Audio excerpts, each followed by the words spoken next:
Hai semuanya, terima kasih sudah klik video ini.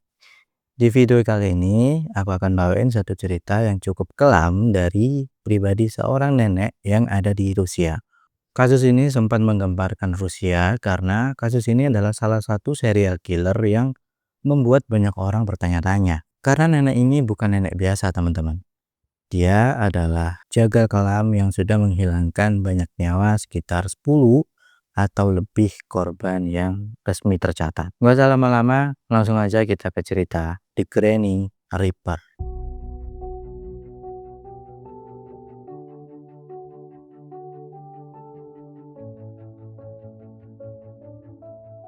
25 April 1947, lahirlah seseorang anak perempuan yang bernama Tamara Samsonova. Tamara lahir di kota Usur, wilayah Krasnoyarsk Krai, Siberia. Tamara tumbuh besar di masa Uni Soviet sedang berjuang bangkit dari kehancuran ekonomi dan sosial pasca Perang Dunia Kedua. Meskipun catatan masa kecilnya sangat minim, lingkungan Siberia yang terkenal dingin dan terpencil membentuk karakter masyarakatnya menjadi sangat tangguh dan juga tertutup. Setelah lulus dari sekolah menengah di Siberia, Tamara menunjukkan kecerdasan di atas rata-rata. Lalu dia memutuskan untuk pindah ke pusat kekuasaan Uni Soviet, yaitu di Moskow untuk mengejar pendidikan yang lebih tinggi. Tamara diterima di Universitas Linguistik Negeri Moskow atau Moscow State Linguistic University, salah satu institusi pendidikan paling bergengsi di Uni Soviet untuk studi bahasa. Di sana, Tamara belajar bahasa Inggris dan Jerman dengan sangat tekun. Pendidikan ini menunjukkan bahwa pribadi Tamara muda adalah seorang intelektual yang memiliki cita-cita tinggi untuk bekerja di sektor yang berhubungan dengan dunia internasional atau pariwisata. Segera setelah menyelesaikan studinya di Moskow, Tamara memutuskan pindah ke Saint Petersburg.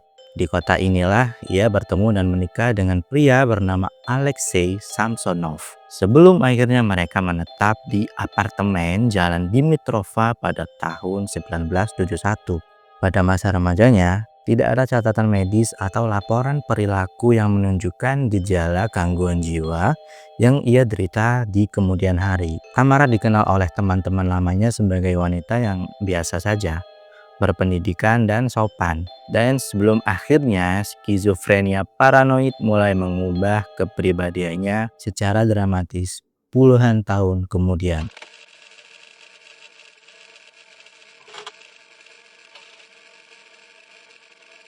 Di tahun 2003, ada seorang pria datang ke jalan Dimitrova, Saint Petersburg yang sedang mencari rumah untuk dia sewa. Namanya Sergei Potatin. Ia datang dari Norilsk, sebuah kota industri yang ada di Siberia. Di sana, Sergei merasa cocok dengan salah satu apartemen yang dimiliki oleh seorang wanita tua. Sergei bernegosiasi dengan pemiliknya dan akhirnya dia bisa menempati apartemen itu. Sergei merantau ke Saint Petersburg karena ingin mencari pekerjaan. Nggak diketahui apakah Sergei punya kerabat dekat di sana, tapi Sergei adalah orang yang suka mabuk-mabukan dan juga merokok. Wanita tua pemilik apartemen itu merasa terganggu dengan hal itu, karena wanita tua itu adalah orang yang suka menjaga kebersihan. Pertengkaran pun akhirnya terjadi antara Sergei Potatin dengan wanita tua pemilik apartemen. Sergei merasa berhak karena sebagai seorang penyewa, dia merasa sudah melaksanakan kewajibannya, yaitu membayar uang sewa apartemen. Sedangkan wanita tua itu juga merasa punya hak atas apartemen miliknya yang saat ini ditinggali oleh Sergei Potatin. Setelah pertengkaran itu, api amarah wanita tua itu ternyata tidak padam, teman-teman. Saat malam hari, wanita tua itu menyelinap masuk ke unit apartemen Sergei dengan kunci cadangan yang dimilikinya. Dan di malam yang sunyi, sepi, dan dingin itu, wanita tua itu mulai menghilangkan nyawa Sergei menggunakan pisau dapur dan memisahkan anggota badannya dengan menggunakan gergaji. Wanita tua itu memisahkan anggota tubuh Sergei dengan kejam di kamar mandi apartemennya. Setelah memisah-misahkan tubuh Sergei, ia memasukkan bagian-bagian tersebut ke dalam kantong plastik hitam dan membuangnya di sekitar distrik Vuenzensky untuk menghilangkan jejaknya. Dan itu adalah tindakan pidana penghilangan nyawa yang dilakukan pertama kali yang tercatat dan dilakukan oleh Tamara Samsonova, wanita tua berumur 56 tahun di Saint Petersburg.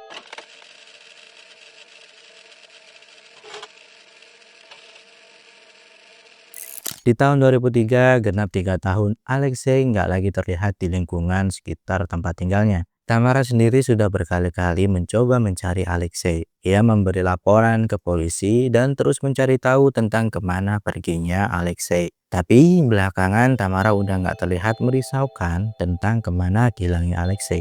Tetangga sekitarnya juga sering bertanya apakah ada kabar dari Alexei. Karena bagi mereka Tamara dan Alexei adalah orang yang dikenal baik di lingkungan apartemennya.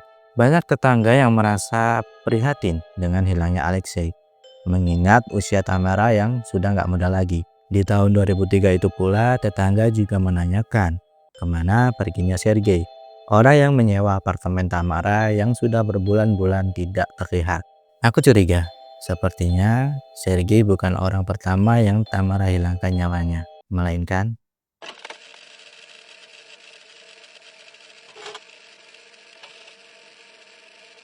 di tahun 2015, seorang warga sekitar sedang berjalan-jalan di Jalan Dimitrova. Warga itu berjalan di dekat sebuah telaga di distrik Frunzensky. Warga itu menyadari ada sesuatu yang mencurigakan dan menarik perhatiannya. Warga itu pun mendekat dan memastikan apa yang sebenarnya ada di semak-semak itu. Ia mendekat dengan perasaan yang gak enak.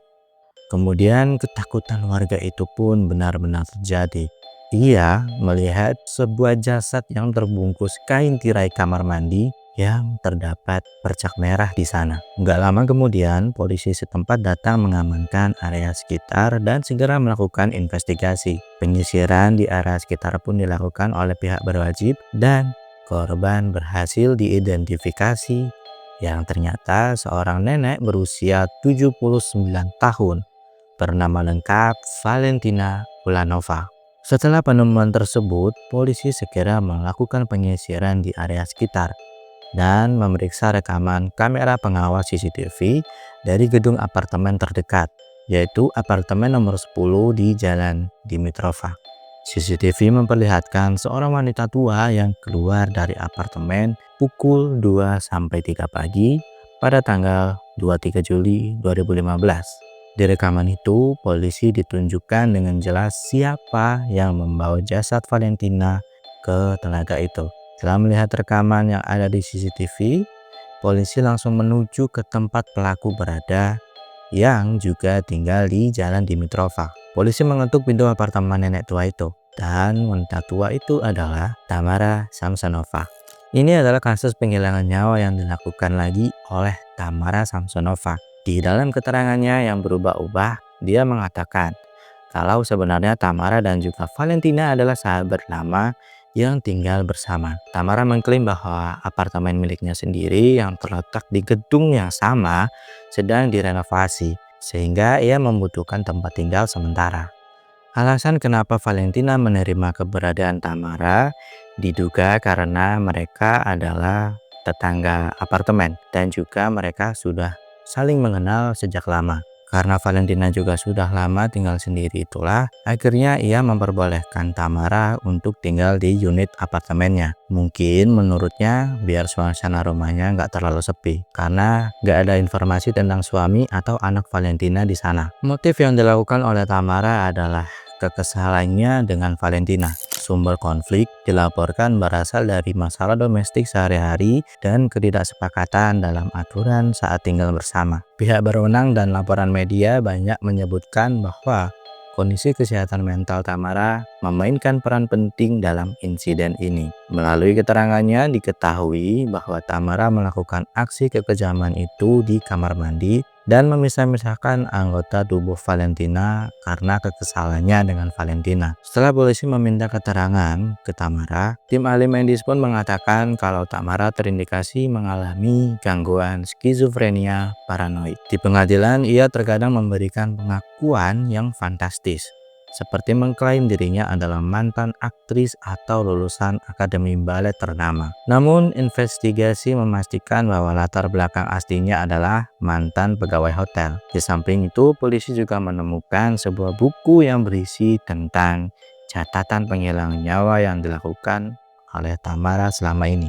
Dan dari buku itu, polisi baru mengetahui bahwa Valentina bukanlah korban pertamanya, melainkan korbannya yang ke-15 atau yang terakhir. Melalui catatan buku itu pula, polisi berhasil mengidentifikasi beberapa korbannya yang ternyata telah ia hilangkan nyawanya. Yang beberapa dari mereka adalah orang-orang yang menyewa apartemennya, termasuk pula Sergei Potatin yang menjadi korban pertamanya di tahun 2003. Beberapa korban syukurnya berhasil diidentifikasi, tetapi beberapa korbannya sulit untuk ditemukan karena ingatan dan keterangan dari Tamara yang selalu berubah-ubah setiap diinterogasi. Lalu untuk suaminya yang menghilang selama ini, Tamara tidak memberikan keterangannya dengan pasti. Tapi polisi menduga kalau Alexei mungkin juga menjadi salah satu korban dari kekejaman Tamara Samsonova. Hingga Januari 2026, Tamara Samsonova yang kini berusia 76 tahun masih berada di bawah pengawasan ketat di sebuah fasilitas medis psikiatri di Rusia. Ia tidak dipenjara di penjara umum karena hasil pemeriksaan medis menyatakan bahwa Tamara menderita skizofrenia paranoid.